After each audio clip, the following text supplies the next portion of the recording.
Shalom, selamat pagi, damai sejahtera dan sukacita senantiasa melimpah di dalam Kristus.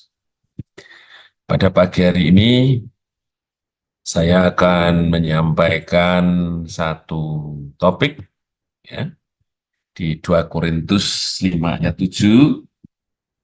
Sebab kami hidup berdasarkan percaya kepada Kristus, bukan berdasarkan apa yang dapat kami lihat. Nah, Bapak Ibu Saudara, hiruk pikuk di akhir-akhir ini, ya, tidak apapun kita memikirkan, tentu karena banyaknya informasi, perbincangan, maupun kondisi yang kita rasakan, mau tidak mau mempengaruhi hidup kita. Ya. Nah, kita sudah berdoa bagi negeri dan bangsa ini. Setia sudah terus-menerus kita lakukan, kondisinya memang berubah, namun kalau kita jujur gitu ya, sebagian besar justru bukan ke arah yang lebih baik kalau itu kita nilai dari apa yang kita harapkan. Nah, kondisi pemerintahan, kondisi ekonomi, kondisi sosial, dan lain sebagainya. Apa yang harus kita buat?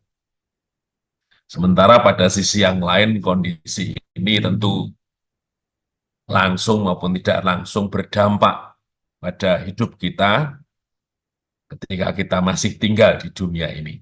Ya, ketika pemilu kita terlibat, banyak persoalan di situ. Ketika ekonomi menghadapi tekanan, banyak persoalan yang terjadi, kita juga terkena dampak darinya. Nah, pertanyaannya adalah kita berdoa mengharapkan satu kondisi yang lebih baik, tetapi apa yang kita rasakan, apa yang kita lihat, itu seringkali berbeda dari yang kita harapkan. Apakah itu membuat kita lemah, bosan, putus asa, atau stop lah, kita nggak usah berdoa lagi.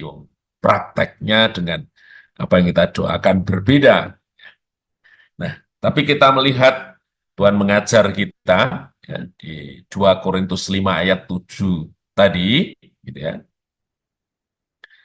bahwa ternyata bahwa hidup kita itu karena percaya, bukan karena melihat. Apa implementasinya terhadap sesuatu yang terus kita usahakan, kita perjuangkan, kita terus lakukan di dalam doa ini. Ya. Pagi-pagi kita sudah berkumpul menyatukan hati kita, menyediakan satu kesempatan yang khusus untuk terus menggumulkannya. Ada satu pengertian yang Tuhan berikan. Yang pertama adalah bahwa usaha kita yang terus-menerus membela negeri tercinta itu sebagai bukti komitmen kita kepada negeri dan bangsa ini. Memang dalam prakteknya orang banyak bergerak dengan cara masing-masing. Ada yang justru membuat masalahnya lebih besar, tapi mereka puas dengan cara-cara itu, ya, menunjukkan ketidakpuasannya sehingga dia mengambil caranya sendiri. Tetapi kita tidak seperti itu. Kita tetap berjuang, kita tetap merindukan sesuatu yang lebih baik bagi negeri ini, tetapi dengan caranya Tuhan. Bahkan Tuhan memberikan satu cara membela bagi negeri ini, yaitu beban yang Tuhan berikan, itu justru harus ada setiap kita. Sekalipun negeri ini terus bertambah baik dan sempurna dalam ukuran-ukuran politik, ukuran-ukuran fisik gitu ya. Apakah kita berhenti berdoa? Tentu tidak.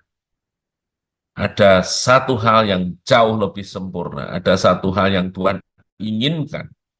Bagaimana itu kita semua merindukan terjadi bagi negeri ini, dan itu yang menjadi pergumulan setiap kita untuk terus mengusahakannya di dalam doa, dan permohonan yang tidak putus-putus.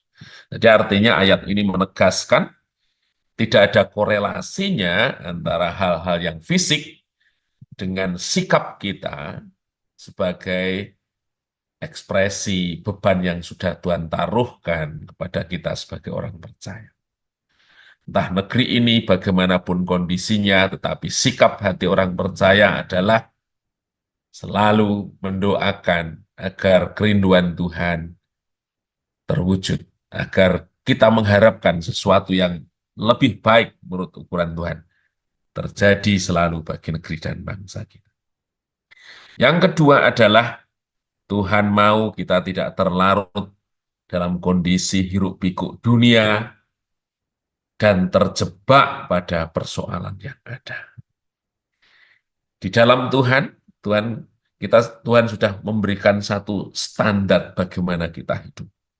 Ya, Tuhan sudah menunjukkan satu keteladanan yang pasti bagaimana kita harus bersikap berbuat menghadapi seluruh pergulatan, seluruh hiruk pikuk, seluruh hal yang terjadi, bagaimana kita harus bersikap. Dan itulah yang harus diambil oleh setiap kita ketika kita menghadapi situasi yang tergoncang, bahkan situasi yang terus berubah ke arah manapun, kita tetap memiliki satu cara atau respon yang benar sesuai dengan maunya Tuhan. Yang terakhir adalah Tuhan mau kita memiliki satu sikap hidup yang konsisten untuk tetap menampilkan satu iman dalam segala hal dan dalam segala kondisi. Artinya apa? Banyak orang karena situasi ini terpancing untuk memberikan respon yang negatif. Banyak hal yang terjadi sebagai implikasi terhadap ketidakbenaran, ketidaksenangan, sesuatu yang tidak inginkan, itu menghasilkan satu perbuatan yang negatif. Tetapi kehadiran kita di tengah-tengah mereka, itu justru memberikan ketenangan kepada banyak orang. Kita menjadi penstabil, kita menjadi satu, hal yang membuat mereka ditenangkan. Untuk mereka tidak berpaling dengan cara ukur, cara nilai dunia ini, bahkan terlibat dalam persoalan yang ada, tapi kita ajak mereka untuk tetap berpegang pada setiap hal Allah diam di tempatnya. Dia tidak berubah oleh kondisi apapun. Dan kita memiliki cara yang berbeda sebagai satu respon. Kita memiliki iman yang benar di hadapan Tuhan untuk melihat bagaimana negeri dan bangsa ini berubah. Nah, terpujilah nama Tuhan, biarkan apa yang saya sampaikan pada pagi hari ini itu memberikan satu counterback, ya, satu respon yang benar. Sekalipun kondisinya terus berubah dan dari nilainya seolah-olah itu tidak lebih baik, tetapi tetapan hati kita, komitmen hati kita untuk tetap berdoa bagi negeri dan bangsa ini. Terpujilah nama Tuhan, mari kita berdoa.